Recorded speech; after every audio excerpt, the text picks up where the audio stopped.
And I'm asking for 199 extra sets of eyes to keep a lookout for Anna to join us.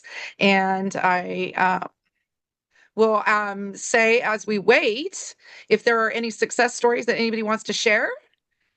Like I said, I did sign a 928 a little while ago, or I witnessed it. I'm going to get it to do the actual recording.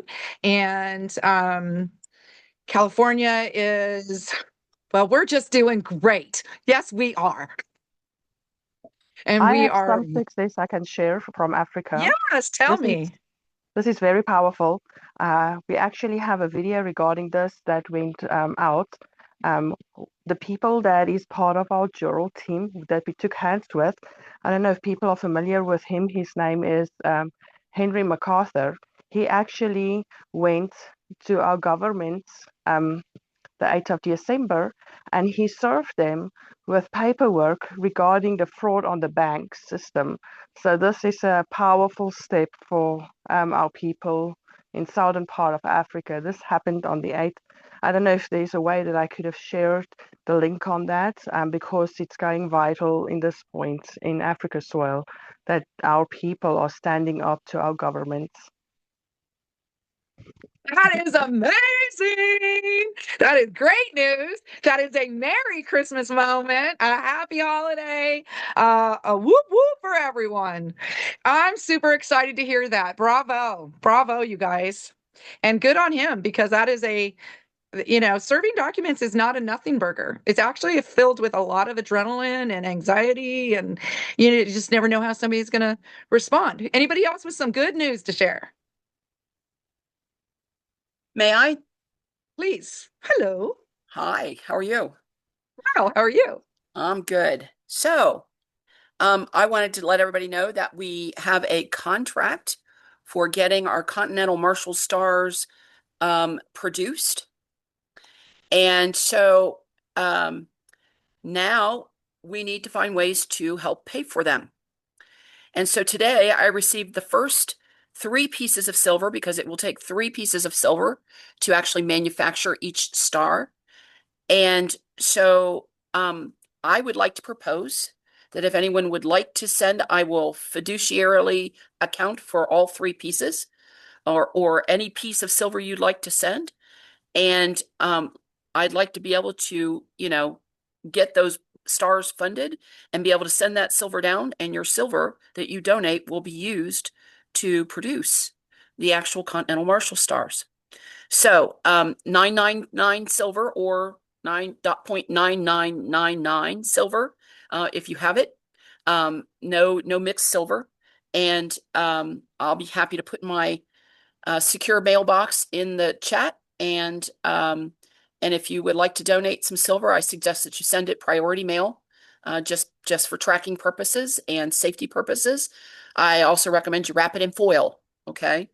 But if you would like to be able to participate in this and have your silver used for a Continental Marshall badge, we certainly could use it. So right now, my goal is to get at least 30 pieces of silver, which is what the Continental Marshals need right this moment. But if we get more, that means the deputy badges can be produced as well, and that's going to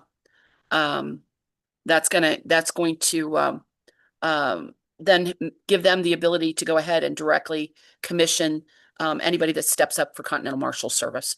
So that's our progress. And once we get those stars ready to go and we get them get a couple produced, especially the chief, then our Continental Marshals can be made active. So that's a huge step forward. So I will show you. I will show you what they look like. Make sure I got turned up correctly. So there's an actual example of what they look like.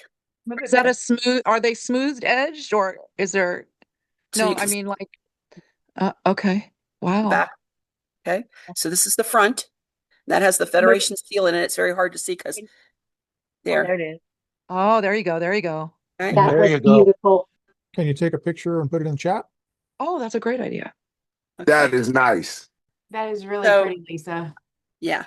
You So- know, in Idaho, We're on man. our way, and I would be very grateful, and I will be happy to give a full accounting of every piece of silver that's received, and I'll make sure Anna has and the Continental Marshals have a listing of that. So, you know, I'm hoping 3 pieces. If you could just donate 3 pieces, it would be amazing to be able to show how much. And here's a real piece of research that I learned this last week, and doing a little bit more of postal area court and Continental Marshal research.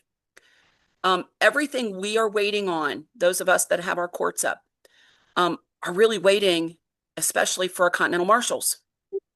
And the reason is our de facto know that we can't do anything about them until we can enforce at their level. And the Continental Marshals are the enforcement at their level. How do current, some marshals. So how does that work with the sheriffs though? So sheriffs are bound to their counties, right? They can only pick up who's in their county.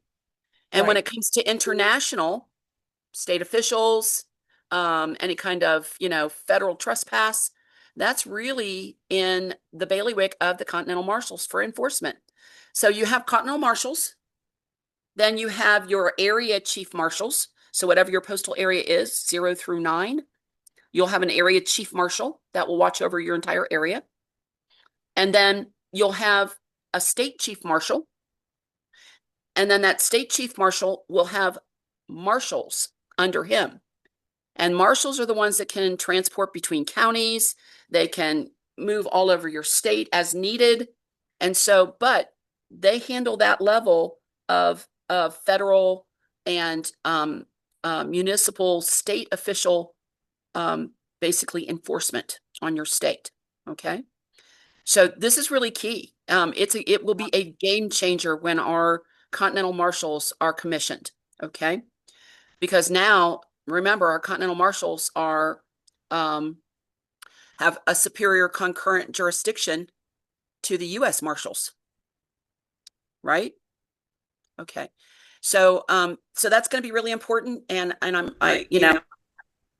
really hoping that everybody can assist us, and let's get our Continental Marshals all commissioned. Okay. All right, I'm going to speak. Yes, go ahead. Lisa, Dina in Idaho, may I? Wait. Oh, Dina, go ahead. Hang on one second. Who was first? Dina, you go first, and then I'll go after. This is Trisha on Oregon. Go ahead. Thank you. Thank you. Hey, Lisa, when you say that, is that 30 pieces or 30 ounces? Can you do coins? I mean, no, what we need is the rounds. We need the rounds. Okay. Okay. So we don't want to do coins because coins are mixed metals. All right. So just the rounds. So if you have silver rounds, fortunately I don't have one sitting right here that I can show you. Silver rounds, then that can be smelted down and used for the badge production. Is this something that we can buy silver through Paul and then he would send it to you? You could do that. That could be, if you don't have any in your hand, that would be fine. If you have it already a little bit in stock, you could send a piece or 2 or 3, or get your state together and send 3 pieces. That would be awesome. Okay. That's what I'm thinking. Okay. When you say 30 pieces, is that 30 ounces we're looking for total? Okay. Thank you for clarifying. I appreciate it. It's 3 ounces each star that has to be used. Okay. Got it. Appreciate you, love you for it. Thank you for all you do. I yield. Thank you. That was going to be my question as well. So you're talking about bullion rounds, 1 ounce. Correctly. And 4.9 silver, right? Yes. 3.9 silver is fine. Okay, 3.9. Okay. So a lot of the mints, they don't distinguish between 4 9s and 3 9s. So, but as long as it's 3 9s, we're good. Okay. All right. That's exciting. Really good. Great. Congratulations to everybody that worked on that project. That is amazing. Bravo. Little old me. Just you? Sometimes from where I sit, I think I see the beginning of wings popping up. You're an angel, and we are just so grateful to have you. And anybody else with some exciting information, good information? No, you can't have Lisa. She's on Ohio. Our weather's better, Lisa. Come to California. Come to 80-degree Christmases, honey. Resist, Lisa, resist. As Resist long as you hurricanes. share her, we'll send gifts of plenty. I love you guys. Thank you. Exactly. I love it. Okay. I just Um, put the Ohio Assembly post office box, so you can send it there, and then it will be secure during the holidays if you send it over the holidays. cool. I'm going to ask Michelle to send a e-blast out to the assembly to ask them or let them know about this and encourage people. And we actually have a holiday break going on, so let's see if we can't get some sort of a communication back and maybe send something from the state as well. This is so exciting. I'm super excited about this. Just the idea of being able to enforce our laws is. It Thank you. is amazing. And so yeah, this is yes, it is expensive to commission them. You know, it's but this is what we need to do to move every state forward. So so yeah, and when you consider each one of these stars down the road, you know, you're going to have your 10 area chiefs. They're going to each have maybe a deputy chief on their area. You know, there's 21 with the chief continental marshal. Then you're going to have 50 state chiefs. And then you're going to have marshals underneath them. So as we, you know, as we go, yes, it's expensive, but this is where our teeth come in. Okay.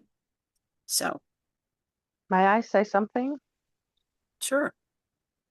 I just think all the assemblies needs this to hear this from us as Africans as well. Thank you for every recording secretary. They have been working so hard assisting with paperwork in the system. So I just want to say thank you to every assembly that secretaries is working very hard in the global system, because I think getting the people to land and soil at this point where people are really waking up, it's a very, very hard job the secretaries are going through. So I've experienced it on our assembly, the amount of work happening with the secretaries. So I just needed to say that to all the secretaries internationally. Thank you for all your hard work. You are appreciated and loved, because we had to go through that with our group, just to say thank you to them. So love and light, and enjoy your festive time. Kind of you, and I'm sure everybody appreciates that. This is an amazing time. It is an incredibly challenging time to share with people. The unlearning, as Anna said in so many videos, is so difficult for so many people. And I studied for a long time before I ever found Anna. I actually followed a woman named Karen Hudis for a lot of years, and was lucky to actually be in the middle of a Twitter conversation with her one time when Anna popped in and basically was like, boom, wrong, lies, you're wrong, you're wrong. And I was just like, what is happening right now? Who is this woman? And you know, there is a lot to learn, but as I told the lady and her husband that I did their 928 tonight, because he made the comment, there's so much to learn. I said, yes, but it's not 12 years of indoctrination and hypnosis. It is a lifetime of learning the truth. So do not stress out how much there is to learn, because it's never going to be a time where you should think, oh, I know it all. Because you won't. So make learning part of the new way you live. And they're super excited about it. They're up in Livermore, which I don't know if you know California, but it's towards the upper part. And I encourage them, you know, to consider participating and being a recording secretary when the time is appropriate and all that good stuff. And I think that everybody should really be, every time you sign somebody, you should say that, because it is going, as Anna said Monday, it is going to be crazy when people start, you know. I know that most people in my life's attitude is, okay, well, that's great. Can you access that money? So, and speaking of, Lisa, do you know anything about the banking situation? Because very often I do have people say things to me, and I'm talking about assembly level. You know, why can't these things just be paid out of the GFG? There's so much money in there. Why are we, so, you know, doing this instead of those who own those accounts saying pull out, you know, $1 million or whatever? Right. Well, you know, we will, but right now we still don't have access to that. So this is kind of, you know, I always go back to the argument of chicken and egg. Do you want to wait until GFG is open and we're funded? Because funding So our you don't government have- and, GFG has said, if you don't hear it from GFG, don't believe it. So, it is a matter, I mean, to be honest, I Yeah. know from conversation with Anna that Anna hates banking. It is not Yeah. her forte. And she, if she kind of keeps, a little bit of a pulse on it, but it is really up to GFG to be ready and launch their banking once everything is in place. Anna's there to Okay. clear the roadblocks. Gotcha. Lisa, I ladies, have to pause here. Hang on one somebody's second. asking for the Bibbins. Did we Yes, do the that's where I'm Bibbins? going. That's where I'm going. Thank you. I apologize. I got excited with everybody coming in and I neglected to do the Bivens and to open in prayer. Forgive me sincerely. That's horrible. So, who would like to read the Bivens tonight? Anybody? Okay. I'll do that Yes, for go. you if you'd like. This Thank is you, Michael Michael. in Ohio. List for Bivens are 6 unknown agents, 403 US 388 from 1971. This meeting is private. Bearing false witness, misrepresentation, and posting inflammatory rhetoric in public forums is forbidden and shall be addressed in an appropriate manner. To eliminate all conflict and false allegations, is there anyone in attendance at today's meeting that is a member or agent of any law enforcement agency or public agency of the federal, state, county, city, or township agencies present? Is there a response to the Bivens decision for the first time? Hearing none, is there a response for the second time? Hearing none, is there a response for the third time? Anyone who is here under false pretenses, anyone who is working for any foreign government, including the territorial United States or municipal United States, anyone who's being paid or coerced to be here must fully disclose their presence and purpose now or leave this call. If they subsequently show up as federal witnesses, they are discredited for failure to disclose. Are you now or have you ever received money or personal support of any kind from the intelligence community? Upon no response to this notice of the Bivens decision, this meeting shall now proceed. Thank you. I yield. Thank you, Michael. Please join me in prayer. Heavenly Father, we thank you so much for this opportunity to come together. We ask, Lord, that you would keep us all focused, keep us productive and positive as we go through this process. Lord, we ask that you open up all of the pathways that are correct and you lead us down those and just slam the doors of the wrong roads and block the entry of bad people. We ask for your hand as we go through this season, that we would show love to each other and kindness and grace and generosity, because there are definitely people around each and every one of us who are struggling, especially at this time of the year. We thank you so much in your holy name. Amen. Thank you. And I apologize, you guys. That was terrible. Did you start the Okay. recording? Yes, It it was was on. started. Yes, it was started when Michelle handed it over. So when you send a donation of your silver, if you would please just put a note in it that says donation to the Federation for Continental Marshal stars. And then please include a return address in there so that if they want to write thank you notes, that we can do that as well, please. So, and acknowledge your donation. So, please make sure that you put that in the envelopes. Okay. All right. Thank you. Awesome.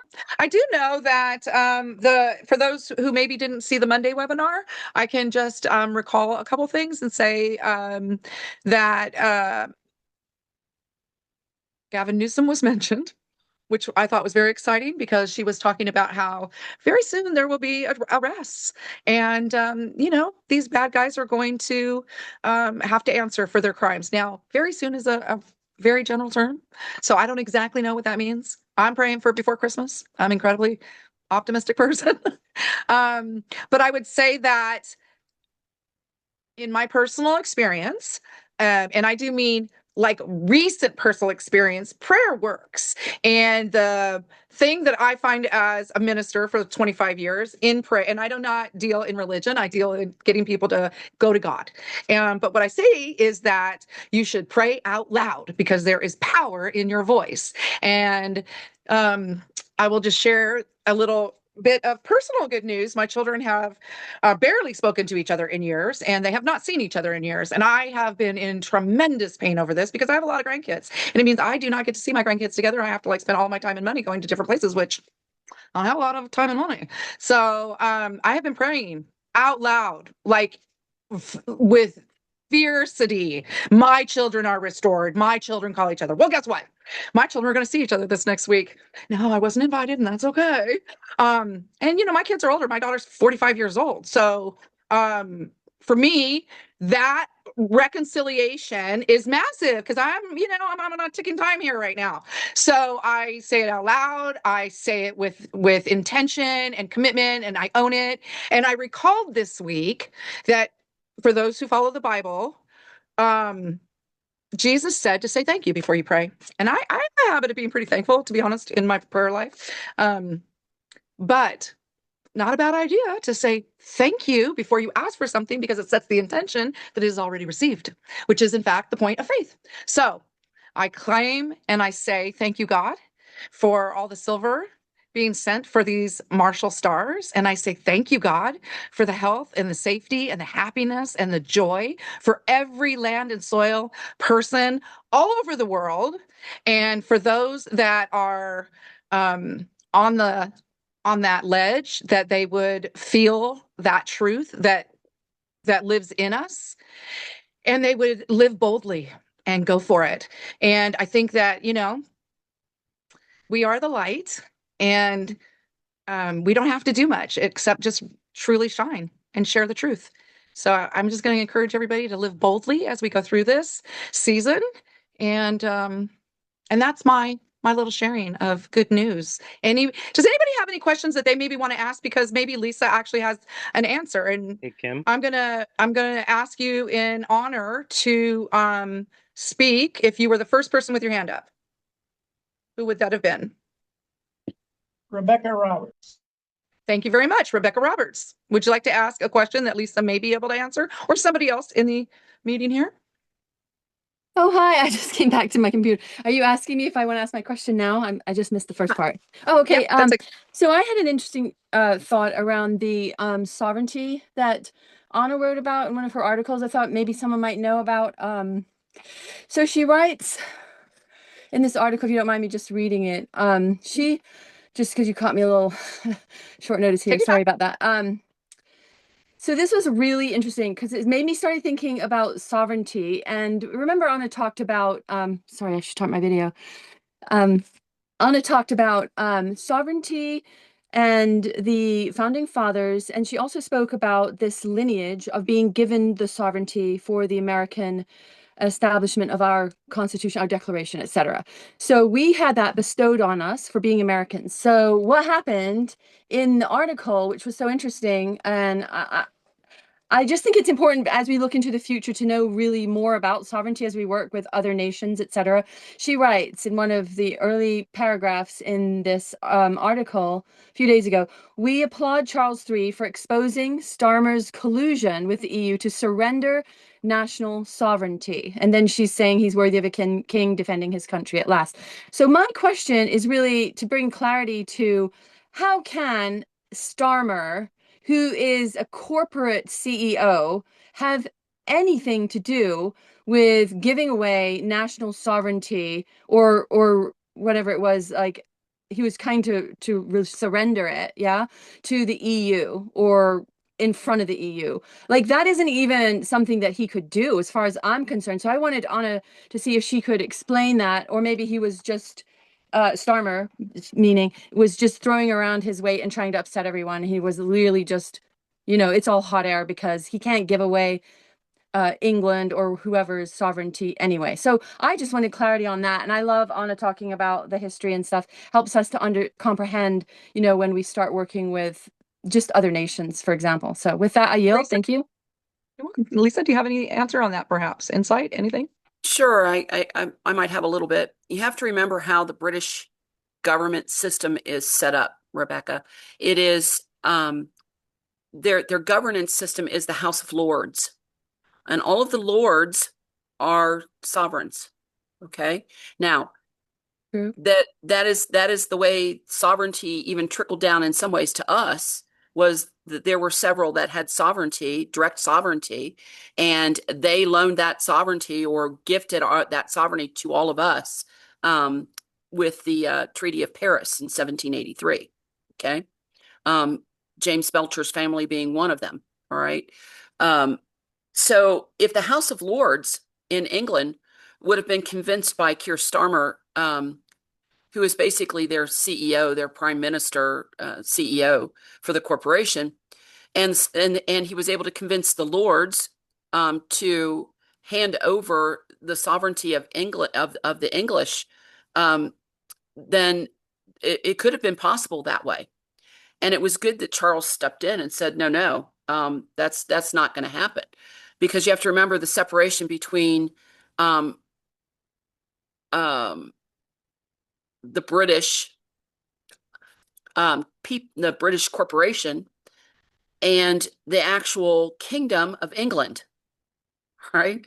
So this is where they're confusing everybody in terms of corporation and sovereign kingship over a country, as opposed to an amalgamation of the British Isles, England, Scotland, Wales, Ireland, and so this amalgamation that's considered Britain. Britain is not just England. All right. So if the House of Lords had voted to give away, okay, we'll keep our sovereignty, but the rest of them, no, we're going to let you take that away. Which I don't know that they could really do that, because under the Cestui Que Vie Act of 1666, that was granted to the people that way as well, to keep it. But so that's, I think it was just shenanigans on his poor part. I think it was a lot of grandstanding. Yeah. I think he was trying to get around King Charles, or maybe making King Charles look like he was, just a figurehead kind of guy. In favor of the corporation, the British corporation. Okay.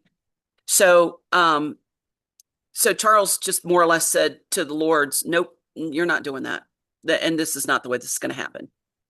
And he still had enough clout to be able to do that. And I think Keir Starmer was pretty surprised by the fact he stood up and did that. So. Well, I guess my question is really more where my question is really more, where does Starmer assume sovereignty? And of course, King Charles has sovereignty. I mean, that's just a lineage thing. Anyway, so my question is, those people who claim sovereignty can't be CEOs of corporations. And none of these a lot of them, most of these leaders in the world today are CEOs and are corporate fictions. So none of them have sovereignty. Well, but maybe Ursula does, but that's the only one who has a lineage. You have to remember they have dual citizenship just like we do.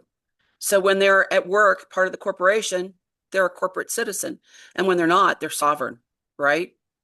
So just like our federal employees, they're not federal employees most of the time 24 hours a day. They're federal employees when they go to work, and when they come home, they're sovereign, because that's how they can status correct and be sovereign.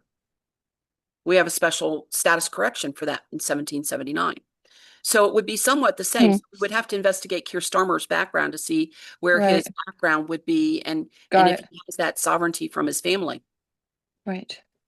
I mean, when we make treaties in the future, we need to be sure that anyone autographing a treaty is sovereign, and they're not a CEO, and they're properly, declared, I guess. So that's just something for us to look into, as we look forward. Obviously, I just thought it was interesting. It's nothing we have to deal with right away, I'm sure, but you never know, sovereignty is always a question, but thank you. You're welcome. That's Jamie on Louisiana. Hi, Jamie on Louisiana. Jamie, did I misunderstand that your story was about members of the assembly challenging a data center? No, it did not say anything about state assembly members. I'm assuming that this is that this story was about probably the U.S. citizens. I see. I'm assuming it's just ordinary U.S. citizens. There was no mention of that. It was a Facebook post. I think it came from a group. I think my friend told me it came from a group called Save Our Louisiana. What the other lady was Alabama was referring to. By the way, we have parishes in Louisiana, not counties. Right, I'm from Louisiana. We are the only state that has parishes. It's equivalent to a county. That's because of the influence of the Catholic Church, particularly in South Louisiana, where I am. Yeah. So, I was born in New Orleans, so I'm familiar with that. Well, we're all in right now because my daddy's from Metairie. So, hello. So anyway, I think the Save Our Louisiana group, they are a patriot group. They are not affiliated with us. They are not, as far as we know, they're just U.S. citizens. They are not status corrected, and they are they do have a lawsuit against one of these data centers in Louisiana. Well, we need to bring these people home. That's what we need to Yeah, do. for sure. Yeah.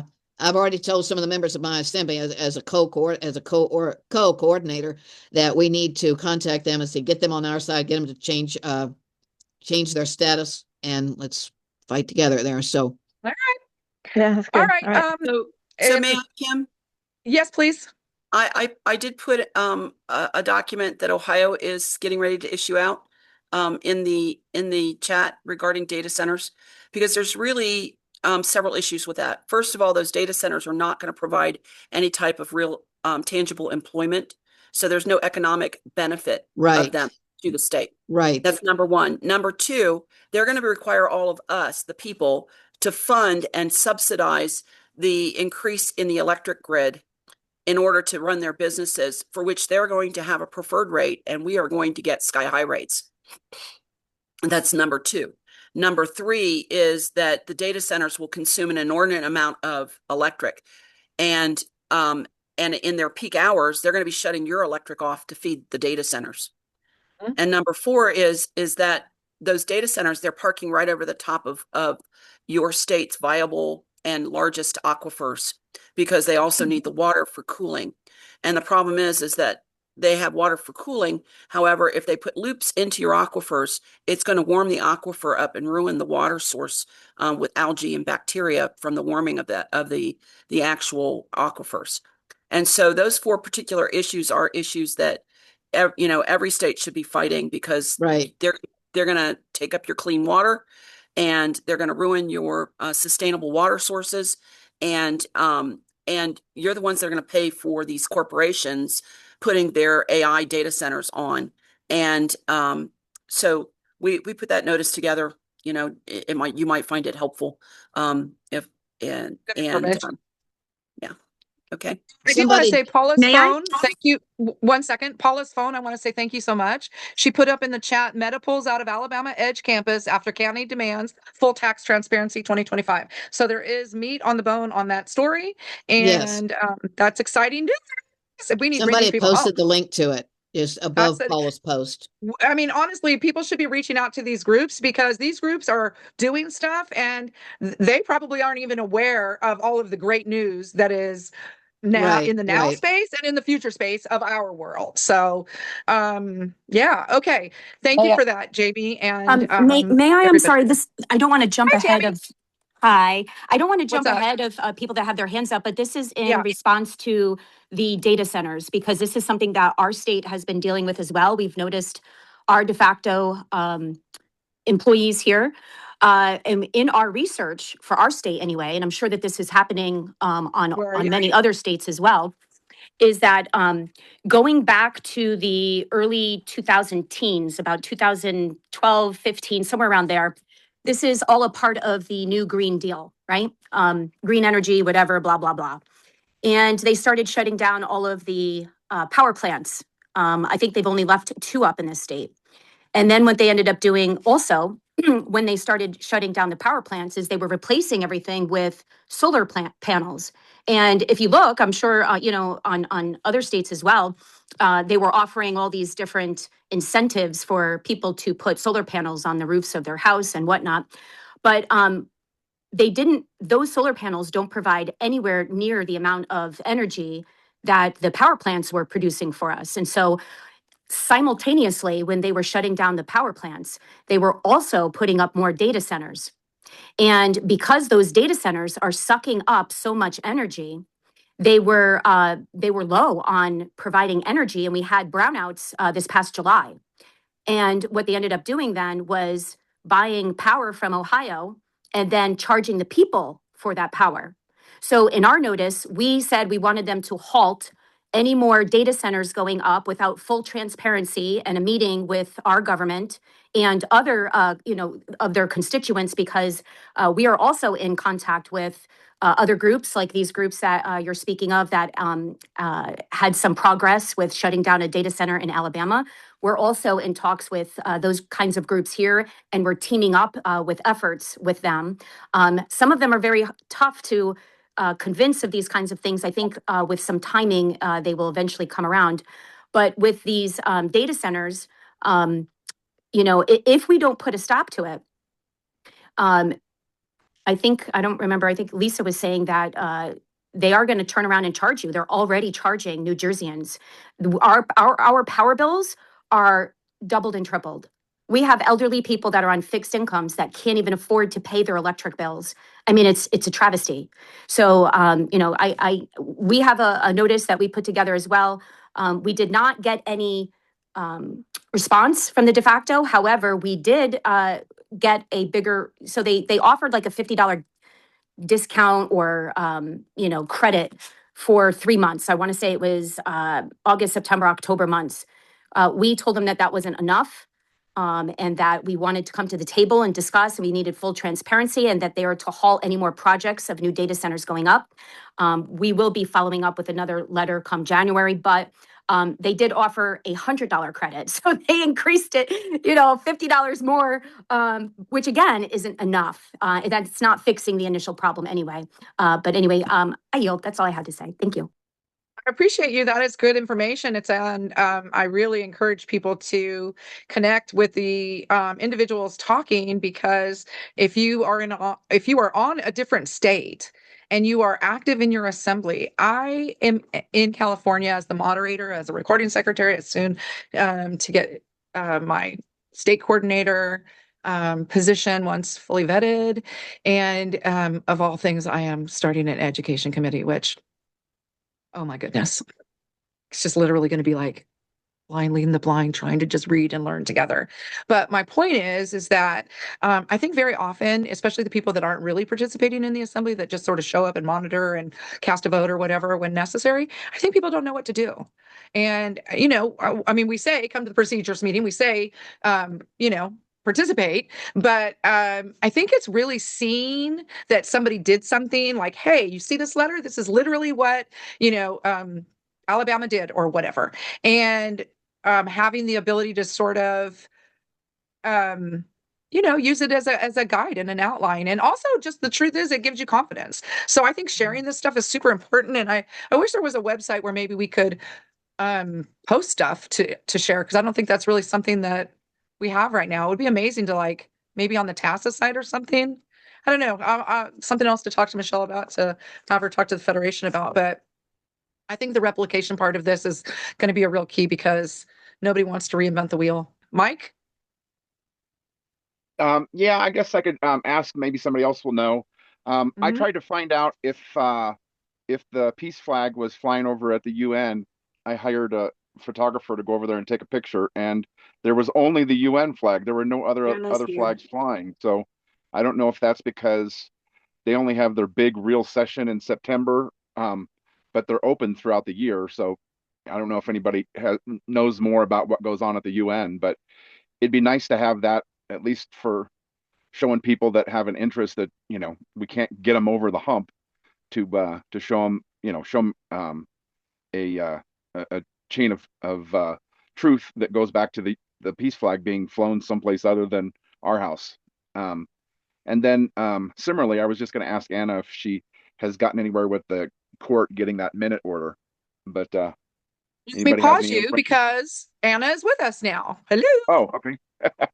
Awesome. Hello. I'm just watching the weather report. It says we have another high wind watch. Oh my goodness. Well, we're gonna get you on and off as quickly as possible. Rocky, I'm gonna let you go first, and I will go to David Harris second. Go ahead. Hello, Anna. I want to talk about the courts. I want to start from the counties and go up. In the counties and then the union state and the state, what kind of courts do we really have? Do we have like a criminal court, a civil court? What kind of courts are we actually building? We are building both criminal and civil courts. We have the capability at the county courts to deal with all local issues. Okay. And at the state level, we have the ability to deal with all state level issues, both national and international. Okay. So we have a pretty complete court system. The only place where things are a bit more difficult is the federal court system, which should be in place which isn't really anymore, and the whole question of the future of federal subcontractors. Because when the government was originally set up, as I've explained to everyone, the federal subcontracts were part of were back then commonsensical things that were agreed to as part of the peace after the Revolutionary War. Well, 250 years have kind of skedaddled past us, and we no longer need the British Monarch Pact as our trustee on the high seas and navigable inland waterways, for example. Mm-hmm. So a lot of these things that have been in the past are up for review, and they should be reviewed after 250 years. It just makes common sense. So we don't know what the future of these subcontracts and the whole federal government system, what it's really going to be in the future. There's really no reason why we can't take care of ourselves on the high seas and navigable inland waterways with no help from England. There's really no reason why we can't manage our own postal service. There's really, on a continuing basis, there's really no reason why we have to have the municipal government handling our trademarks and trade relations and all that kind of stuff, our copyrights and that end of things. We are all grown up now, and we have the ability to do these things and work cooperatively with national and international and global organizations to get the job done. But we don't have to be represented by someone anymore. We're competent to be able to do that for ourselves like any other country.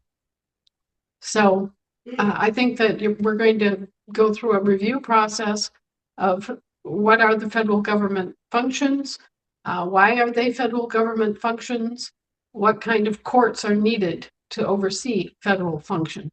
Mm-hmm.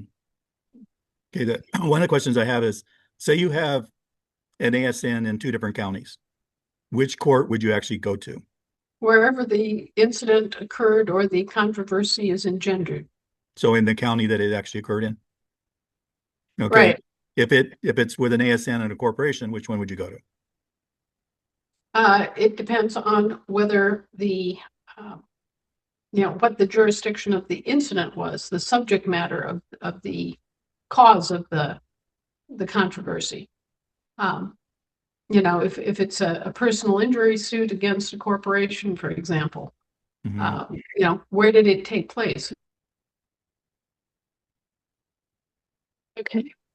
She just what jurisdiction was this occurring? Injury. Yeah. Okay. You see what I said? Yeah. So you have to look at the persons and the subject matter to determine where the jurisdiction lies. Mm-hmm. So if it happened in a county or something, then it would be handled in the county, or would it be handled in the state? The State of the Union, or. Well, again, it matters what the subject matter is. Well, what you were talking about, where say it was a personal injury caused by a corporation to an ASN, right? Where would the ASN go to get remedy? Well, in most instances, with most subject matter, they would go to the state court. Okay. Yeah. They would go to the federal court if it was a federal corporation. Okay, because that's international. Grand juries, are the only grand juries in the state, or do the counties have grand juries? Oh, no, you can have grand juries anywhere. You can have grand juries in a court of record. You can have a grand jury in a county court. You can have a grand jury in a state of state, or federal court. Okay. And in the time jurors, they can be in the county, state, whatever, it doesn't matter. They can do both courts or all courts. Well, now you want to make a distinction between the jurisdictions themselves. Some people are not going to be state citizens, for example. Right. If they're not a state citizen, it's questionable whether or not they would have any ability to serve on some courts, because you have to have the international standing to do that. Right. So. Okay, that clears up what I was trying to get. Thank you very much. Thank you, Rocky. I yield. Okay, and before I ask for any other questions, I want to just pause and ask Anna if she has stuff she would like to share with us, because I don't want this to go terribly long, and I do want to get whatever announcements she might have out first. The floor is yours. Okay, well, we have just cracked one of the most intractable problems that we've had in terms of getting our bank system communicating with the existing bank system. And so, yeah, that's very good news this evening. And I'm expecting to have more news tomorrow that should be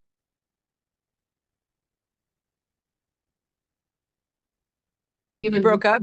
Your news, things to celebrate. I think we'll all have something to celebrate for Christmas and New Year's this year. Wonderful news. That's Yeah. excellent. Now, one of the other things that's come up is we still have 8 people we need to bring home.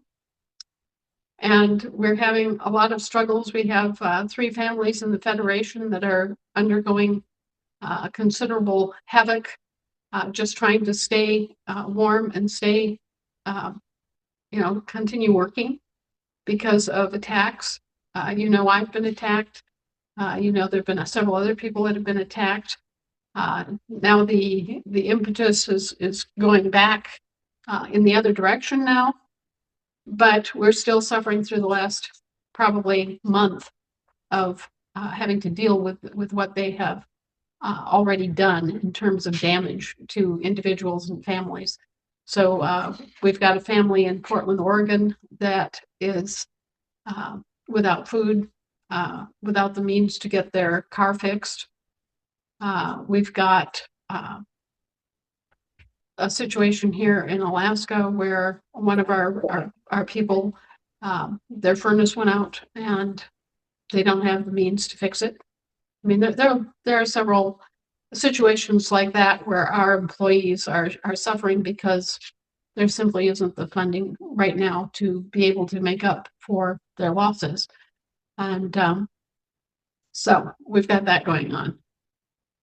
All of this just kind of adds to the overall stress, strain, and burden of doing the work, because when you have key researchers who are, trying to do things just to deal with, having heat in their house, it weighs everything down. It makes it harder for us to make the progress we need to make. So I know the good news for Christmas and New Year's is that you saying the bank is going to open. Well, let's put it this way: the connectivity to make it happen is now there, so that we can run the game both ways. We can take money out of one pocket and put it in the other pocket, and in the banking system, that is critical. So, for example, if we find funds that are owed to the Americans, well, how do we get them into the new banking system if there's no connection between them? Other than actually going out and grabbing something physically, going and taking gold bars and putting them in a different shed, or, doing the sorts of things that you've seen us do where we are, we're ledgering bonds which are our bonds that we then ledger into our system by hand.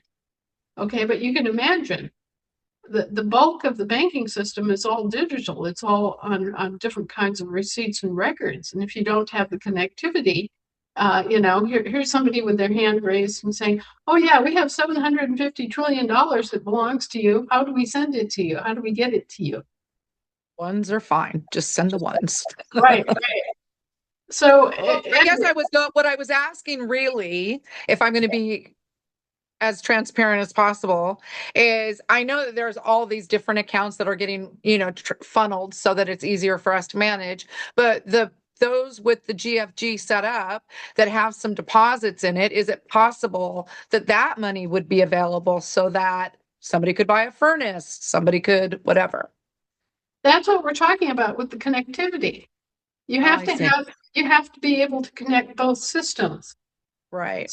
So that, your AFD over here in this account can transfer into an exchange rate value against FRNs in another system or euros in a different system. And all of that for 185 different currencies had to be worked out. And we had to have the connectivity between these banks so that we could even transfer the large amount of money issues to be able to fund all this stuff, right? So, I'm not joking when I say it's a big thing that we have the connectivity between the banking systems now. It's a big thing. And, it was one of the last final hurdles that we had to get over. We can trade. So the GFG could transfer into your local US bank account, and then the US bank account would pay the guy with the new radiator. Is that what you're saying? No, I'm saying that we can now get our funds out of their system into our system. Gotcha. Okay. So the hard part has been, like I said, well, we have $750 trillion, which is yours. How do we get it to you? Where's the conduit? Where's the means? How do you do this? Do you do it in tranches? Do you do it all at once? Do you do it by what's called an API, an actual custom-made interface? And how practical is that if you've got, thousands of different transactions? Each and every person has at least 3 different separate trust accounts. So, that's over 900 million accounts for this country alone that we have to be able to take in the receipts from that in order to be able to set up a master account that then allows you to do international trade with gold and silver, lets you do commerce with fiat monies of various kinds, euros and Federal Reserve notes and all the rest of the stuff that's out there.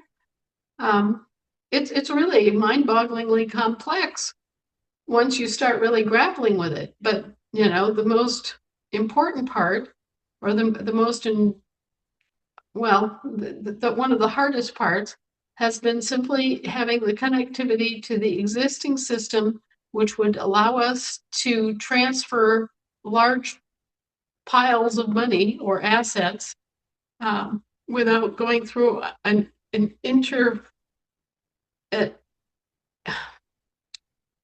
old-fashioned one-on-one handmade, hand custom built transaction, so that you're actually writing it out and then you're writing out the code and you have a contract for delivery. And if you have to do that for 900 million separate little accounts, imagine what that would mean.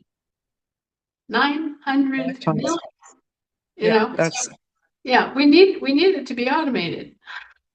And the only way we could automate it was if we had relationships with these other banks that would allow it to come in and at least one point within our system, within our corresponding commercial banks. And that has been difficult to arrange, because basically they viewed us as competitors, and they didn't want to play ball with us at all, even though they knew that they had to. Even though they knew that it was our money, they were resisting. And this has been one of the major problems we've had for years, is that, it was only through an API, a handmade solution, that we could continue to bring the money in order to disperse it or to, credit it to all these different accounts. Well, just the fact that each one of you has 3 different trust accounts attached to your name, a minimum of 3, okay, that's 900 million or 980 million accounts just in America. And that does not count all the derivative accounts for quote unquote special purpose vehicles, like all of the different accounts that the Department of Transportation has on you, or all of the accounts that the Department of Defense holds on all of our soldiers. Most of our soldiers have no idea that they have all these accounts attached to their names that are various kinds of trusts and benefits and escrow accounts. And, for example, every mortgage that has ever been written here has had its own separate escrow account. And we think of escrow as something where, the money goes in and then the bank comes and takes it, right? And it's recorded and accounted for. Well, actually, there's a separate account that is an escrow account in your name for every single mortgage you have ever held. So if you're, an average American and you've had maybe 3 or 4 mortgages in your life, as you bought a house and then you sold it, and you bought another house and had another mortgage and paid for that for several years, and then you moved somewhere else and you sold that house. Every time that you've had a mortgage, you've had an escrow account that was not collected because it was your credit that was being extended to you. So if you multiply that across 320 million Americans and 6 generations, when I'm talking complexity, I'm talking complexity. When I'm talking big numbers, I'm talking really, really, really, really big numbers. And it has to be automated because you can't sit there and do it one by hand. It's just not possible. And so we've done all of the computer genius work, but we still have to have the connectivity to be able to go in and say get a download of all of the escrow accounts that belong to you from Wells Fargo, from all of the mortgages that you ever held with Wells Fargo, or that you ever held with Bank of America, or any of these smaller lenders. Think of how many different smaller lenders there are. And then think about all of the insurance companies and how the insurances are all interlocked and interwoven. Think about all of the different kinds of insurance policies that you've ever had. I mean, we're talking every single person here probably has 160 different such accounts. That's my off the cuff best guess, is that an average American, just Joe Average, who has lived a normal life and maybe moved 2 or 3 times in his life to a different address, whether in the same city or the different state or whatever, you probably have somewhere in the neighborhood of 160 different accounts. And that's including bank accounts, savings accounts, insurance accounts, real estate accounts, mortgage accounts, land and property accounts, special purpose vehicles. Every time you had a car, guess what? Every time you had a car in your name. So all this stuff, it's just mind-bogglingly complex, and it has to be computerized, because if it's not, you just cannot sit there. You could not have the manpower deployed to sit there and do each one. You just couldn't do it. So it's important that we have the connectivity to the other system now, so that we can actually begin trading back and forth. I've often talked about this as a teeter-totter, and if you've got an 800-pound gorilla sitting on one end of the teeter-totter, it just sits there, right? There's paralysis. And what we've been seeing has been a financial and fiscal paralysis for several years, where, that 800-pound gorilla is just sitting there and there's no way to go anywhere. I have to take this real quick. Okay. Well, great information. Super exciting. Please. My name is Anthony Hill. I'm on North Carolina. I follow Global Family Group and their processes quite a lot. And I try to stay as abrupt with things as much as possible, because I do have the National Freedom Support website, which has articles that refer back everybody to Global, and if they can't figure that out, that it goes over how to use Global, and then they can use Global. The educational portal, which is the educational.globalfamilygroup.com, can use the same email address. Their sign-up website does actually clarify that. It is recommended, so it's easier for Global Family Group members or admins to find your account as you're setting it up with your recording number, because the recording number is also required. That can be found within your profile/credentials when you're logged into your Global 528 account. As far as the reason I would recommend using the educational portal, they have so many assessments in there for training. And the biggest training assessment that will launch once Global's dashboard goes live is how to use it.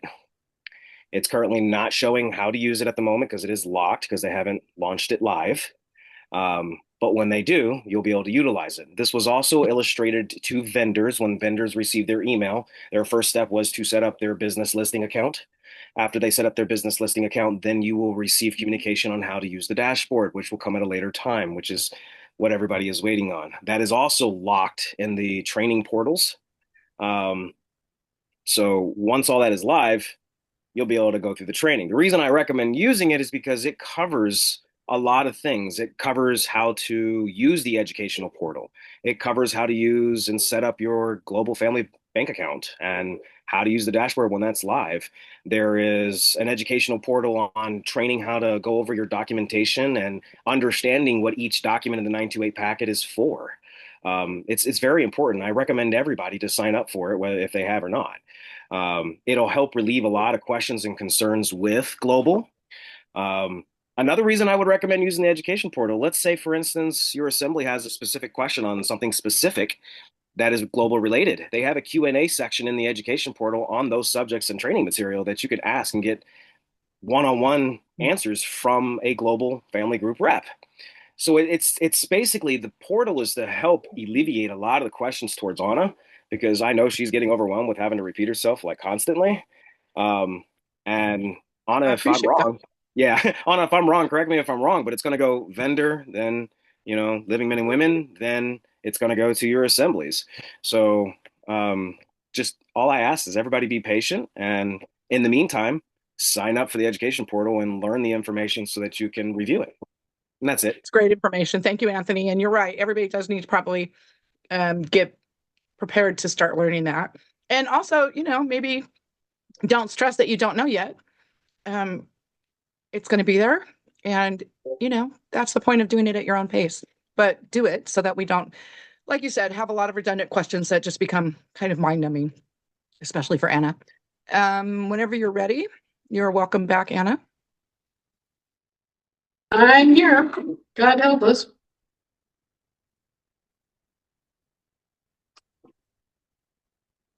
Okay. Just to kind of give you some idea. People say that Americans don't have any money, that we don't have any gold. And yet you hear these rumors like, Trump went and collected 650 cargo planes full of gold, right? You hear these rumors.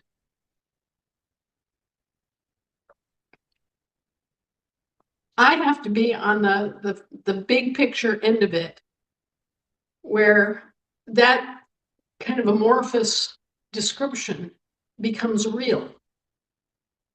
So it's not 650 plane loads, it's 452,000 gold bars. Each one 400 ounces.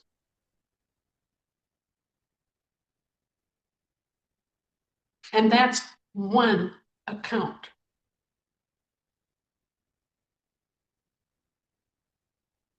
So we're not talking about accounts where somebody can just open it and say, here, use some money. We're talking about gold, like actual gold. We're talking about gold. We're talking about silver. We're talking about rare earth minerals. We're talking about jewels. We're talking about real estate. We're talking about corporate shares, ownership interests in virtually all the Fortune 500 companies are owned by your government. They've been acting as our proxies. They've been managing it all for us without our knowledge. And they've been putting the receipts into generation skipping trusts, offshore generation skipping trusts, so that what happens is that your estate is not your estate, it's the estate of your 4 grandparents. Your child does not inherit from you, they inherit from your parents. And in that way, they keep it rolling so that each new generation that's alive is enslaved. And since the generation doesn't know, the present generation doesn't know that they have this inheritance, they never collect. Oh, isn't that convenient? And so it just keeps growing and growing and growing and growing. Okay. And these huge investment funds and insurance funds and pension funds and unallocated investment funds. It's just mind-boggling, and then they set aside this little bit that they budget every year.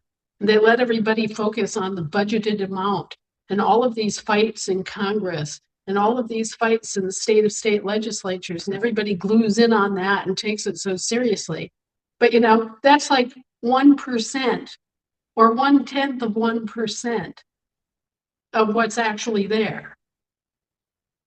Okay, so yeah, you're very, very wealthy as a people, but everybody on Earth has been well taken care of. And it's just been the mismanagement and the, I guess there's no other word for it, the evil of some interests and some individuals that have resulted in poverty and pollution and disease and all these things that have been so difficult for people all these many years. Because they were pulling all of these games with the money and with resources. So now that we're grappling with this, you can begin to get a grasp of, there are over 5,000 huge private trust funds, over 5,000 of them. And they're huge. They're mammoth things. They are they're funds for things like 300 silver mines. And you're just sitting here going, and children in Africa don't have clean water to drink. So we have elderly Navajo Indians sitting on reservations in the Southwest using Crisco cans cans of Crisco to stay warm. What kind of world is this that we're living in? And so the whole thing with global is designed so that everybody has what they need to live and breathe and survive and thrive and have a life. And our world, our Earth, has what it needs to be replenished and refurbished and cleaned and cared for. And so being in the middle, having to take in all of this information about all of the assets, and then also at the same time having to try to balance out a system so that each individual man or woman, every child has what they need. It's a mind-boggling proposition. And it is not easy. It is not something you just snap your fingers and there it is. I mean, please bear in mind that Hunter's been working on this entire project since 2007. People think that Global just, walked out of the closet and there it was. No, Hunter's been working on GFG since 2007. Almost 20 years. And you all know how long I've been working on what I've been working on. So these are things that happened over the course of decades. These are efforts that are now coming to fruition that have been engaged for decades. And so I know how frustrating it is. People are sitting there going, well, I have a mortgage to pay today. And I have a problem with the court I have to deal with today, and I need help right now. Well, you and 8 billion others, and we've got people all over the world that are in the same exact situation. So we're beginning to make changes that are going to help, but we're still going to be facing a lot of big decisions as a group, as a country. And we're going to have to get organized to make those decisions. We're going to have to educate ourselves to make those decisions. And we got to survive in the meantime. And our Earth has got to survive in the meantime. So anyway, it is quite literally an overwhelming prospect of what we have to do here. But on the other hand, we don't have any choice. we have to do it, because if we don't, we're going to have another extinction level event where all sorts of people die for no good reason. Anna, it is 6:45. Do you have any other fantastic news you want to share, or are you interested in some questions tonight? I know it is exhausting and you do, no offense, appear a bit tired. So I want to be aware of that. I want you to rest as well. And I know that you've been sick for a week, because I have the same sickness shared through the virtualness of our work here. We have a lot of situations here that are very much in flux. I mean, a lot of different shoes in the air, lots of different things happening. I can say overall that it's good. It's very good. We're looking forward to restoring the national capital in Philadelphia. It never really left Philadelphia, but now we're going to take up the challenge and actually be going to Philadelphia, and we're going to be selecting out buildings and assessing whether we need to build new buildings for some of this stuff, or whether we can take over existing government buildings in Philadelphia and use them for new purposes, or so that's going to be exciting, and I think that's going to be a joyous time for everybody to center around our national capital and understand that it's our nation's capital, not a federal capital. DC is a federal capital. It was a separate capital from the day it was set up, and it was a foreign separate capital. So Philadelphia is our true home. It's our true capital. It's our true seat of government for the American government. And it's going to be a great day for us to be able to go home to Philadelphia and say, here we are. We're still here. 250 years later, and we're still here. And I'm inviting all the organizations like the Daughters of the Revolution and the Sons of the Revolution and the veterans organizations and everybody that cares about this country to really look forward to having our national capital restored. Instead of it being some dusty memory of 250 years ago, to have it be an actual factual, you can go there and you can find your courts in session there, and you can find your government in session there. Imagine it. Yeah. And I do want to, for those who weren't here last week, I want to share that I became a Daughter of the American Revolution last Saturday. Yeah. And I encourage everyone to do your genealogy and find your lineage, because there's almost no chance with the fire burning in your gut that you don't have actual family members who did the real hard work. And I'm super excited about that. And I think that, yes, this is going to be an amazing 2026.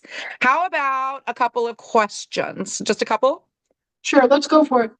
Okay, David Hara, quickly, please. Hi, Anna. With all this wonderful info on the value and the assets that you have gathered together, I mean, there's a lot right there. Well, I know that last week you were giving us some priorities on how we might move forward. First of all, by getting the LEOs on our side, and then, after that's done, work on the next layer. So I was interested in what you were saying last week. I was wondering if you could say a little bit more about what we all should be, how can we help the most? What a wonderful question, David. We need to be talking it up to especially the police and the all the various law enforcement agencies. They need to be brought in so that they know what's going on. And they need to be brought in on a personal level so that they understand this is something that affects them too. If they were born in this country, or if they were legally naturalized to this country, they have skin in the game too. Mm-hmm. So, they need to be thinking in terms of protecting this country and protecting its people, because that's their actual job. Unfortunately, over the last, decades, more and more of the police forces have been incorporated, and as they've been incorporated, they've become private police forces that are there to protect the corporation and not the people. So they have to get refocused on their primary job, which is to protect the people and our assets instead of preying upon the people and our assets. And that's going to be quite a, a mental shift. But I think it is a simple enough concept that when they stop and they really think about it, they'll understand and they'll see that, oh, yeah, that is my job. The other thing is that as we take over these corporations, we become the employers in a much more obvious way. There's no longer a middleman in between. And so I use the example of the school districts. There's that word again, right? We won't have school districts anymore. We'll have school boards. We'll have school officials. We'll have county school organizations. But the districts and superintendents will be gone. And it's the same way with the police. Now we have these incorporated counties, and we have the police who, during a fire, will get in there and they will protect school buildings, they'll protect fire stations, they'll protect public infrastructure, but they won't do anything to protect you. They won't do anything to protect the people and their homes. They don't see that as their job. Okay, so there's a shift from looking at it just in terms of corporate public property to actually caring about the individual people and the individual families and the homes and what we would think of as the private sector, right? Right. So talking to people is probably the best thing that you can possibly do. Just strike up a conversation, hand out the little business cards so many of the assemblies have made as first contact materials, and try to get as much exposure to friends and family as possible, because at a certain point here, there's going to be television ads, and they're going to be showing our credential card, and it's going to come across real straight and savvy. It's going to say, okay, if you have this card, you can say goodbye to your mortgage. Exactly. Anna, thank you. I yield. I know there's other people with hands up. Thank you very much. Take care. Yeah. Honor system, who was next? That would be number 5, I believe. I think it's Mike McGowan. Mike McGowan, go right ahead. Thank you, Lisa. Thank you. Anna, I was excited. I was hoping that I had found somebody to go to New York and take a picture of the UN flag, or the flags out at the UN, and the only one that's flying is the UN flag. I don't know why, because I don't know enough about their system, and it looks like the live TV might be an old picture, but if you could, if you know how they function or whatnot, if there's a way we could get somebody in there to take a picture of the flag, I think it would do a lot to get people over the edge, those that were trying to get on board. Well, our flag flew at the UN for a day and a half, and then they took down the flags in general because it was discovered that I was right, and they were all functioning as corporations and not as countries, not as nations. Okay. So basically, if you have 50, or 200 different corporations, you're still not a lawful, legitimate organization because you're not representing actual people. You're not an actual country being represented, right? I try to make this distinction for people. You've got the state, which is the physical, the land, the trees, the rocks, okay? And then you have the people that live in that state within those borders. And so now you have the nation state, right? And the two are part of the whole. And it's all physical. We're physical. Our land and soil is physical, right? Well, it turns out that back at the end of the Second World War, they pulled one of their favorite presto, switcho, changos, and all of the quote unquote nations being represented at the UN have been corporations, you see. And so they basically have to deal with their own history and their own jurisdictional issues. So I believe that what you'll see is that the UN shuts down and reconstitutes, similar to what happened with the League of Nations, and they come back and change the jurisdiction of the whole organization and go back to being a representation of the actual national government instead of a corporation representing a national government. Does that make sense? Yeah, but so if they're doing things in committees and that kind of thing, we wouldn't see it there either. Then it sounds like, because they're still representing their own flags, and our Scottish Territorial Corporation hasn't submitted to enough to take down the war flag and put up the peace flag yet, right?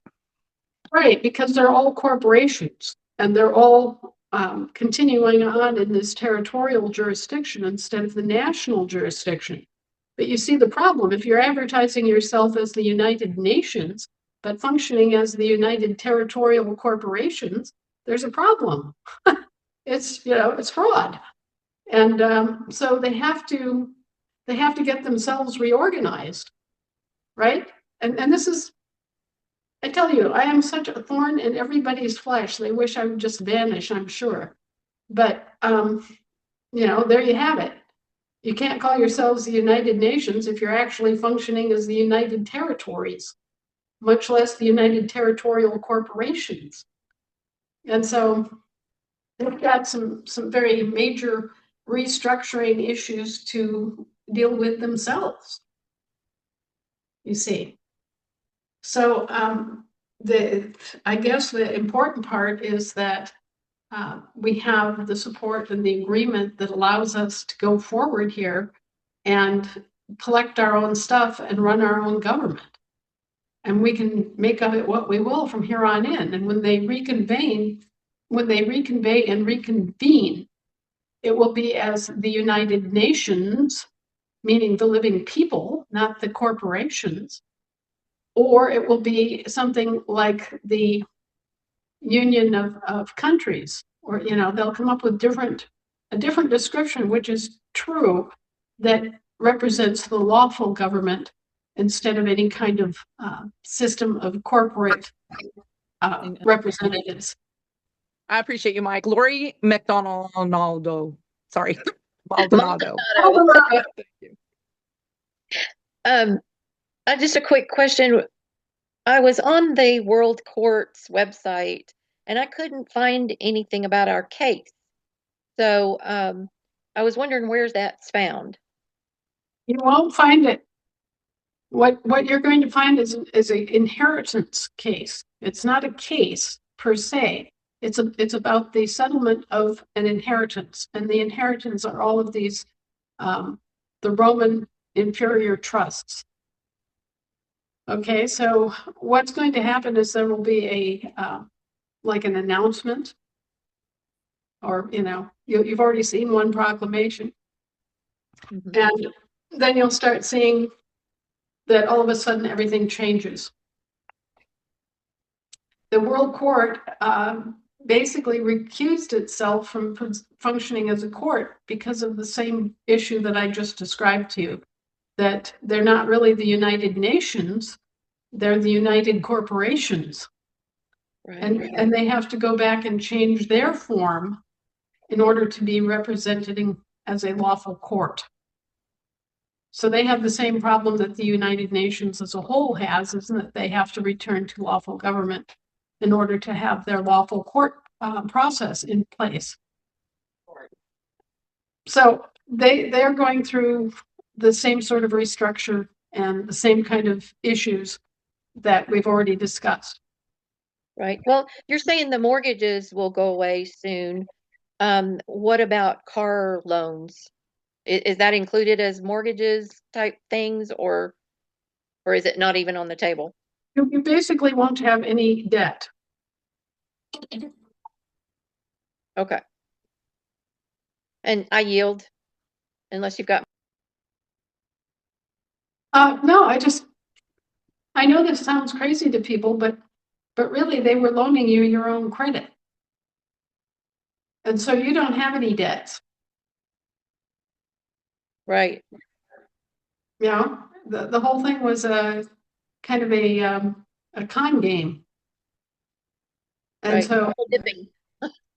yeah, well, you know, it's a personage scheme is what it's called technically, where they impersonated you and they made you both the beneficiary and the presumed trustee and the donor of a trust, and they got in the middle and acted as middlemen. And so you don't actually have all of these debts that you thought you had. Right. So, well, thank you so much for that. And I'll yield to the next person. I know a lot of people have lots of questions. Brad on Virginia. Good evening, Anna. How are you this evening? well, I'm tired out, but I'm still here. Thank you for being here. We appreciate it very much. Two easy, quick questions. When will we hear from our new head of the state? Or head of state, sorry. Any idea? Well, you've already heard a proclamation, and he just recently co-authored a demand in the form of a notice to them. So he's been active. I don't know if he's as shy as his father was. Mm-hmm. You know, he's a very kind of reclusive young man. Okay. And so I don't expect him to be out there doing a lot of speeches or that sort of thing. But I'm sure that he'll make an appearance here in the next few weeks, and he'll have to be at ribbon cutting ceremonies and that sort of thing when we reopen the Capitol. And he is, you know, he is involved day to day in discussing what we're doing. And, you know, I'm not sure that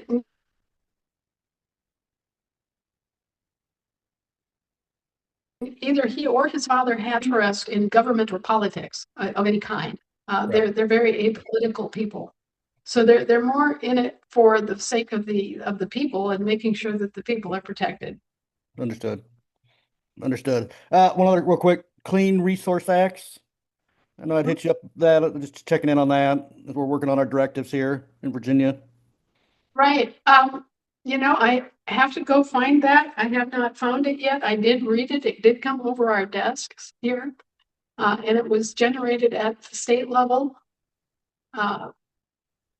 So we'll have to track down the Clean Resource Acts, and then that will have to be acted on by each one of the different state assemblies, basically. Right. We want to follow what you have out there so that we, use that as our background. Okay. Thank you. Do some more digging. Karen on San Diego. And we have 3 more after this. So you guys, let's try to wrap this up quickly. We're after 7 now. Okay, thank you. Quickly, I'm just wondering, Anna, is there any update about getting the military to back us up on enforcing our legal things? I just wondered if there's progress, or is that all tied in together with the bank and everything? That's what I wanted to know. Thank you. The military 100% is behind us on all of this. They understand now the history, and they understand the criminality that has gone on. And so they have been, they've basically come over and said, okay, well, facts are facts, ma'am. And we're in support of the restoration of the American government. That's fantastic. What's the time frame where we might be able to interface with them more? Do you have any sense of that? Well, you'll probably see me and some generals here in the not too distant future. Oh, that'll be beautiful. This has been as much a shock to them as it has been to everybody else. So I'll just say that. Okay, that's a beautiful image. Thank you. I yield. Thank you, Karen. Annette on Marin. Hi, thank you for your time, and I realize it's late, so I'm going to roll really quick. So I had a lawyer doing my will, and he has resigned from doing so, saying that I need to bring him some proof that he's going to have to do retraining for the common law courts. And I didn't exactly know how to answer that. Thought you might be able to give me some suggestions. Well, he can continue to function as a bar attorney and do cases that really are bar attorney type cases. I mean, he can work in maritime law if he wants to. It's just that the vast bulk of the caseload is going to transfer from maritime to common law, and most lawyers are going to need to practice common law in order to keep paying the bills, you know? Yes, I did tell him he would have to be retrained. Yeah, well, or he will have to learn our common law. It takes about a year and a half before it kind of clicks in. But remember, a lawyer can do any kind of law. A lawyer can practice Sharia law. He can learn Noahide law. He can learn any kind of law and practice it. It's not so hidebound as we think. It's more like a mechanic can work on different kinds of cars, you know, whether it's a Ford or a Chevy or a Maserati or whatever, you know. He just has to learn that particular that model, and so he has to learn that kind of law. Okay, I thank you for that. I'm going to keep it quick. I just said to him that I didn't need the will anymore. I need to redo stuff, and that's why. And that was I got that response. The other one is I've got people on the county asking and the state asking about the brick and mortar credit unions that we were talking about in the spring. Have they now been decided to, we're not moving forward with those? Well, no, we're moving forward with it. It's just that as each thing sort of ratchets forward, it comes in and takes center stage. I mean, we work on, say, the gold accounts. Well, right now we're having to ledger in gold, right? Turn around here in a few weeks and we'll be working on getting all the prepaid credit records straight. So it's just that the workload or the focus of the work shifts. But no, there's every reason to have the same center idea, the same brick and mortars idea. A lot of the banks that you know will undergo a change in jurisdiction. And so just as, say, in fact, back in the 1930s, let's just grab Wells Fargo as an example. Wells Fargo Bank is a trade name, right? And it has some banking functions. But back in the 30s, it actually took a change and became a trust and securities company. You see, they changed the jurisdiction, and so they changed the nature of the banking function. And now all of a sudden they'll be going back to the true banking function. And so it'll still be Wells Fargo Bank, but it will have a different jurisdiction added to it that it didn't have before. And it'll be the same with the prepaid credit unions. You may have credit unions, okay, but in point of fact, they will be doing prepaid credit. It won't be like you went and got a loan. It'll be like you went and got your prepaid credit and spent it on something you wanted. Fantastic. I thank you very much. You're tired, so I'll let that go, and I will talk to you again. Are we breaking next week, or are you going to be on again next week for the holidays? I suspected you're not. Yeah, we're going to take a holiday break since everything kind of falls on this same series of days, right? We don't want to be doing this on Christmas or New Year's. Okay. Right. Well, then Merry Christmas and Happy Holidays to you and your family. Thank you very much for your time. Take care, Thank guys. you so much. Okay, Dorothea, is this a new question, or is this the one that we discussed?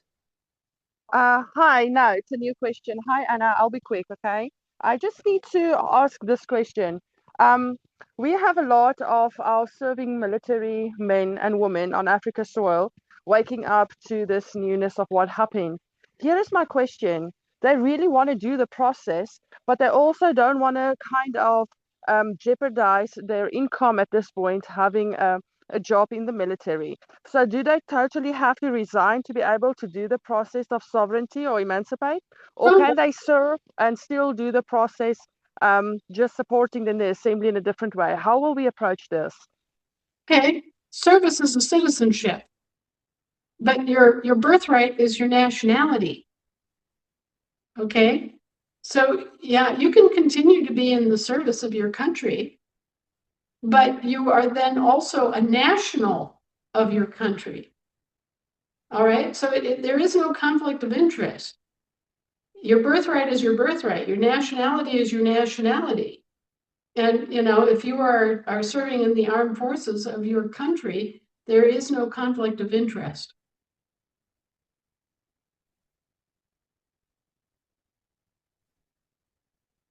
No question, Elvia.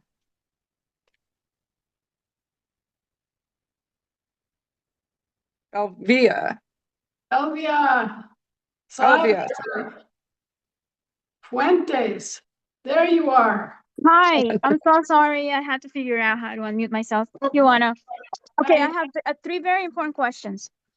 Number one, a very dear friend of mine who is an ASN in the New York Assembly is facing 30 years in jail because he had his unregistered car with the ASN plates parked in a parking lot, and they were going to tow his car.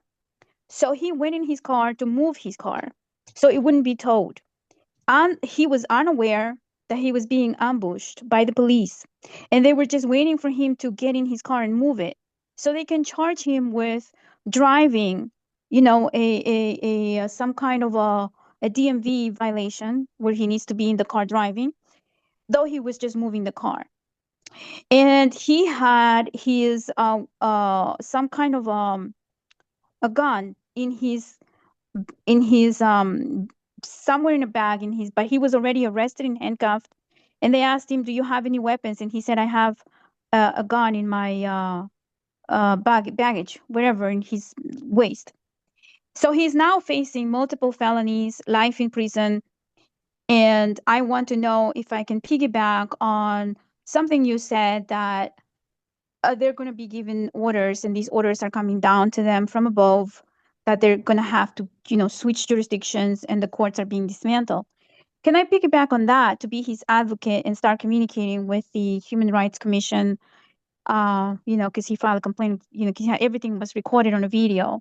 And so there's a complaint with the Human Rights Commission on what they did. And so I wanted to know if I can piggyback on what you said, that there is, they're giving orders to, you know, to these courts have to be dismantled, and they're going to have to free people retroactively, right, from the beginning, from the current time, retroactively to like the past. That's my first question. Then my second question. Yes, go ahead. Basically, what they're doing is they're practicing aggravated identity theft, and all of that's going to get tossed out. I mean, all but the violent criminals will be released, and these courts are going to go away. I mean, they cannot continue to presume upon the basis of, well, they can't use the basis that they've been using, okay? So they're going to have to go away, and so are all of these charges that don't have any victims. He didn't hurt anyone by having a gun in his car. He didn't hurt anyone by moving his car to a different space. All this stuff, all these infractions, all these thought crimes, all these you know, bureaucratic charges, these statutory laws, it's all going right out the window. And the courts that were practicing that are being recognized as criminal racketeering organizations. They're not going to be there practicing anymore. So, and this isn't going to take a lot of time. This is not going to take a long time at this point. This is coming fast. You know, as soon as the money gets nailed down, then the rest goes through like poop through a goose. And suddenly we have a whole different system.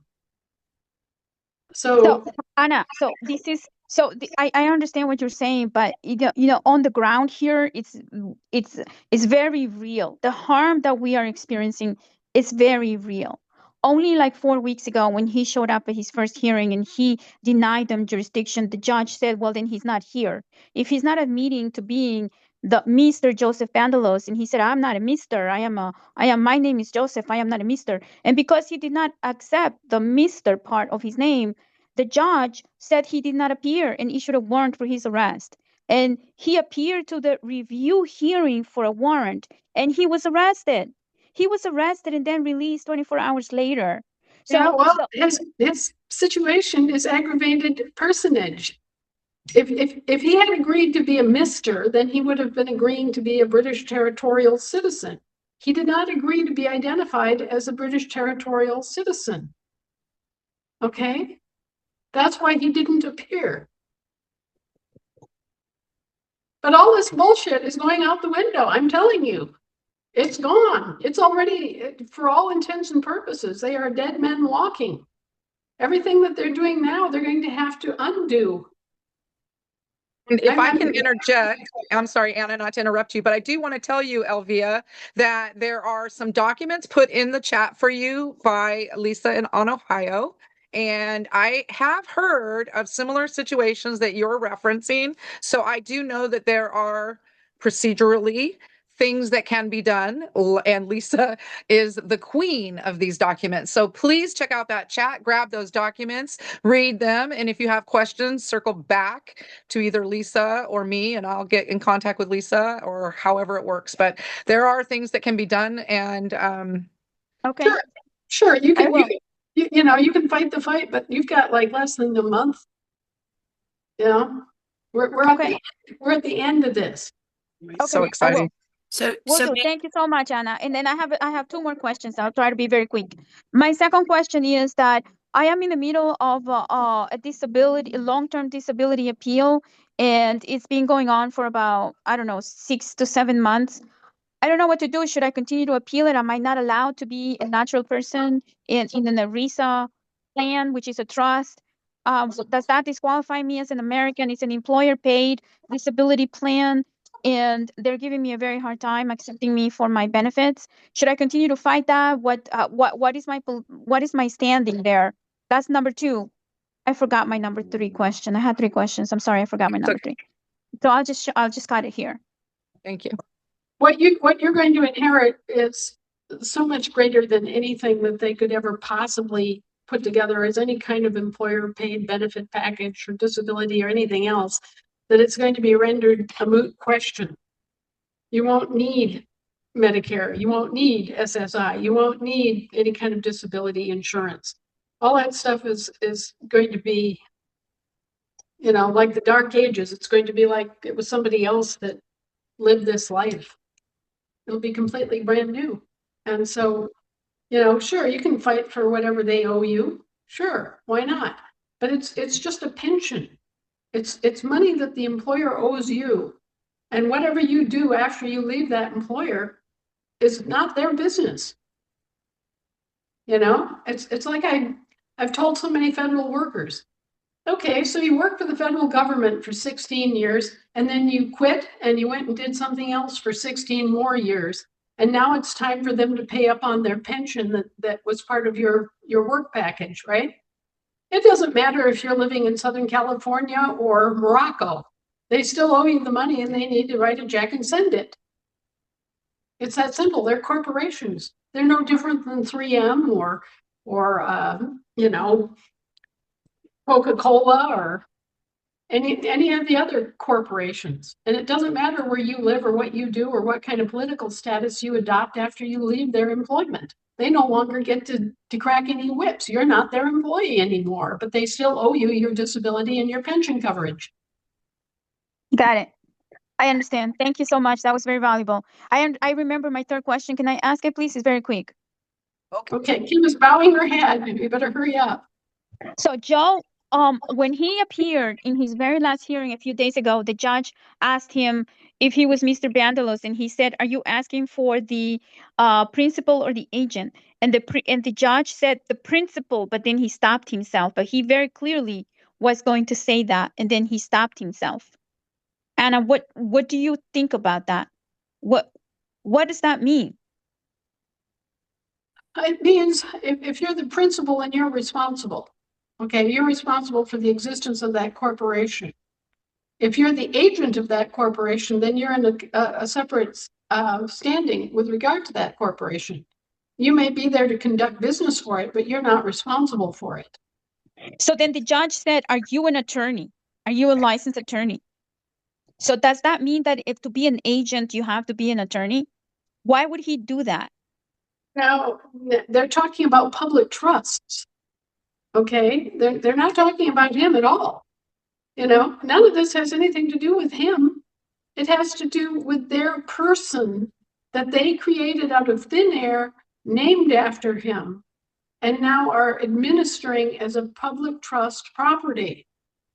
Now, if you're going to act as an agent of a public trust, you need to have an office. Okay. Okay, you need to be right. He's asking if the person, you know, is a registered. Anna's breaking up a little bit. I think she's. There you go. Okay, you broke do you up a little bit. understand? Sorry. Yep. Yeah, you need to be an attorney. Yeah, I got it. So may I, Anna? You could, yeah, go also, ahead. You could also be an attorney in fact. And I think that's what Lisa's going to bring up.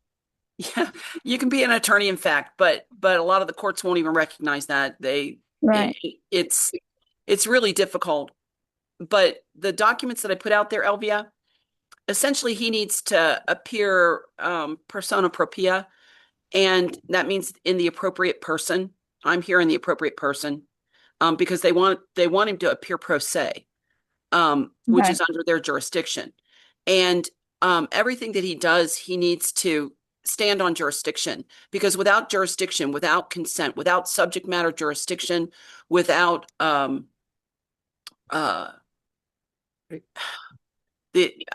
without their jurisdiction, they can't go anywhere. They can't move. Okay. So the documents that I put in there is step by step what he needs to do. And then there's some documents to file in that. And essentially when you start filing for those documents, it stops them in their tracks. Okay. Okay. Lisa, I attended this meeting on my phone. Is it okay if you can send them to me via Telegram? You have me on Telegram. We've corresponded recently. Sure. Would you be able to send them to Telegram? Thank you so much. I appreciate that. Elvia, I also wanted to tell you, if for some reason there was just this major thing that happened that nobody could anticipate and the money wasn't released, hoot sweet, then I would like to just share with you that there is a company called Allsup, ALLSUP, that handled my workers' compensation case 15 years ago. They were amazing. They take a percentage out of it, but they did everything. And I love them for what they did for me. So you might thank you. This is want to consider. I'm going against New York Life. It's a private insurance, company paid by the employer. And I have identified that this is an employer insurance collusion where the employer colludes to avoid the employer side of the record, to avoid evidence. That doesn't sound like anything different than any other employer would try to do in an insurance situation. But I have Allsup, but Allsup only helps with Medicaid. It doesn't help with the New York Life. It does not help with the private insurance. They don't. Yeah, the Allsup only helps you with the Medicaid part of it. I didn't know this. It does not help you with the private insurance part of your benefit. I see. Okay, good to know. I wish you luck on all of that. Okay, and the final question, Anna, here we go. May, the floor is yours. Thank you. Hello, Anna. Hello. Happy holidays. I want to thank you for everything, for being with us every day. And I apologize. I do not have a question for you. My plea is to this platform.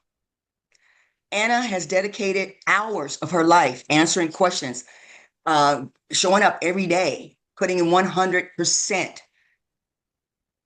And I challenge the few that's left on this call to donate $20, just $20 within in the next 24 hours. That will give Anna $5,000 to start with. My challenge is I'm donating $100 for the Los Angeles County Assembly.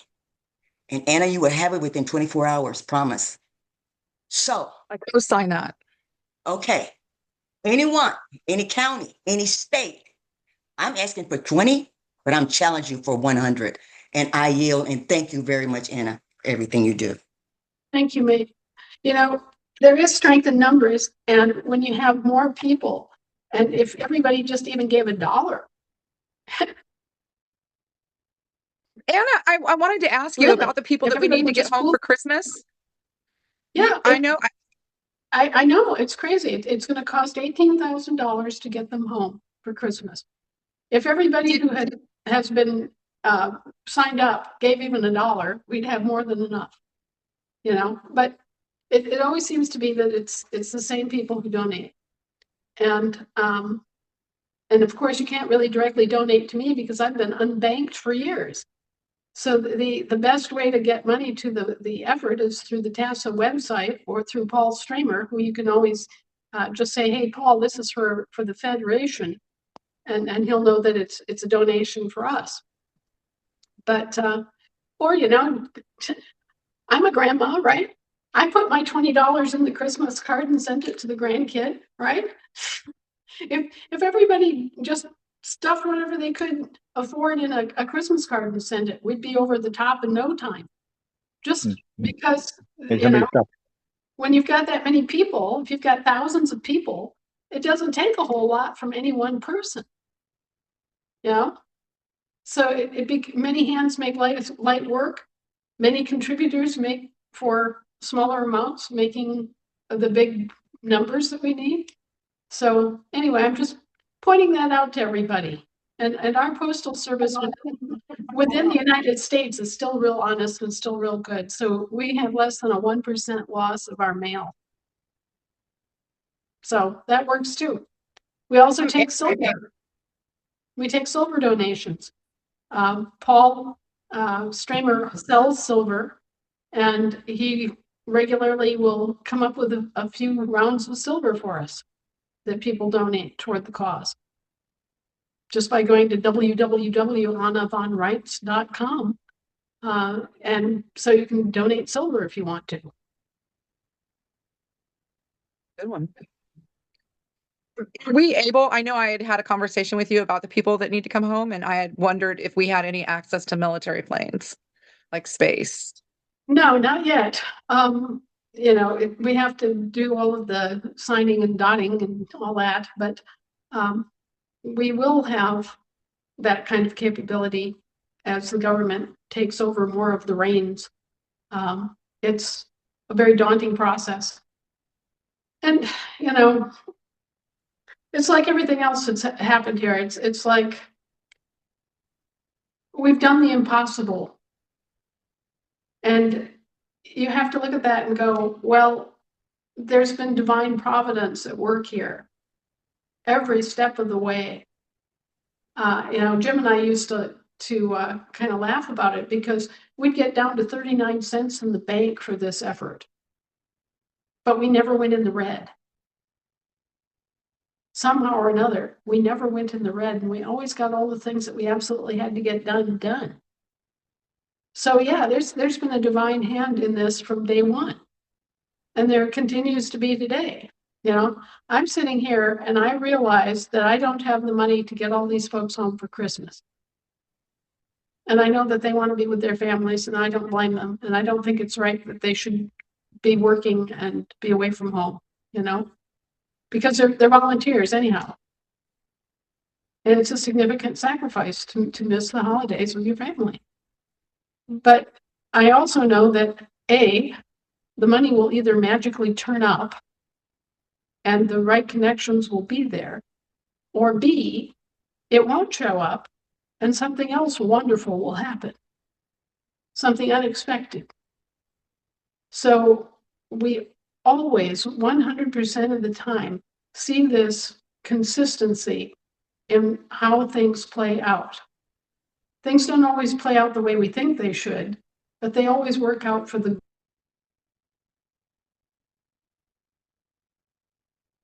Hallelujah. good of what we're doing, and always does. Hallelujah. Hallelujah. Well, I don't see any other Don't worry, hands. just do the best you can with. Yeah, don't worry, just do the best you can with every situation as it comes, and let it roll, because it's not in our hands ultimately. It's in a greater scheme of things that we live and breathe and have our being. You know, we're just little people, and if we do our best and walk forward in faith, then there's always an answer and there's always something good. So, all right, guys.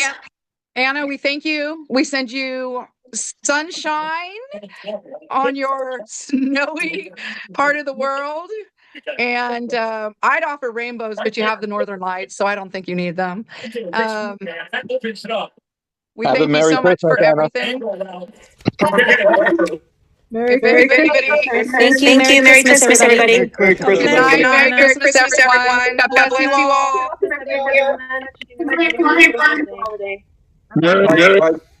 Stay safe. Help each other. Merry Christmas. Merry Christmas, Christmas, Anna. everyone. Have a great one. God bless her. God bless you. God bless you all. Bye, Merry Christmas. Merry Christmas, everybody. I'm going to let everybody drop off. So say your goodbyes and drop off because I don't want to shut this off on you. Merry Christmas. Happy holidays, Christmas, good everyone. night. Good night. Happy holidays. Good night. Good night. Good night, Gwen. Good night, David. Good night, Laura. Good night, Valerie. Good night, Karen. Good night, May. Good night, Dorothea. Bye, Kim. Bye, Gwen. Bye, everybody. Have Bye. a merry festive season, Kim, Gwen, all of you. Love and light. Thank you, Dorothea. Thank you for everything, Lisa. Appreciate you so much. Thank you, Janice. I appreciate you so much. Appreciate the co-hosting help. Good night, Susan. Good night, everyone. Good night, Tracy. Good night, Dave. Good night, Robert. I love this moment. Isn't this silly? Good night, Carrie. Good night, Maisel.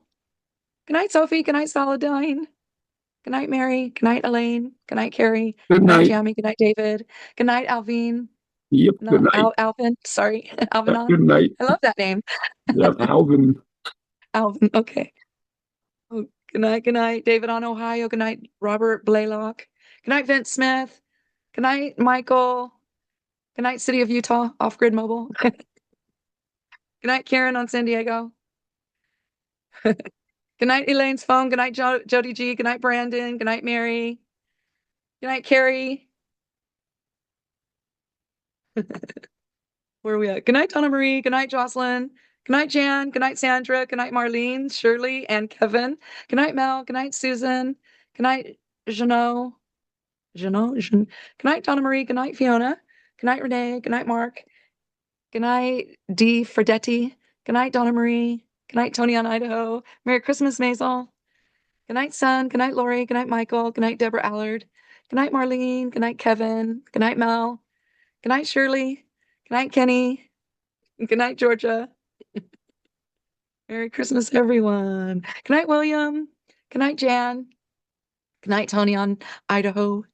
Good night, Elaine's phone. Good night, Kevin. Good night, Deborah. Good night, Kenny Fisher. Good night, Renee Marie. Good night, Mark on LA County. Good night, Jason on Colorado. Good night, Lori Price. Good night, iPad 9th. Good night, May. Good night, Leonard. My Good night, challenge love. still stands. I'm in you, honey. I'm with you. Good night, Jamie. Good night, Lori. Thanks for everything. All right. Good night, Susan. Good night, William. Good night, Kenny Fisher. Good night, Kevin Carbus. Good night, iPad 9th. I like that. That's funny. Good night, William Zakrowski. Good night, Lori Drebeck's second iPhone. Good night, Celia. Good night, Paula's phone. Good night, Carrie King. It was a fun meeting, you guys. Good night, Deborah Allred. Good night, Susan Gebhardt. Good night, Lisa Lasker. Good night, Lori Drebeck. Good night, Robert Blaylock. Okay, you guys, I think I said good night to you. If there's anyone I have not said good night to, Clay on Utah. Good night. Good night. Good night, Kim. Good night, everyone. I'm going to go ahead and shut it off now. If there's anybody I didn't say good night to, speak up. Good night, Mel on Louisiana.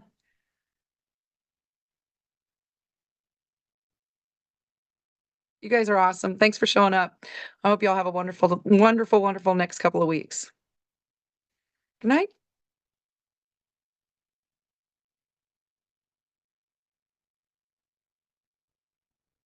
You guys are really going to make me shut off on you. Good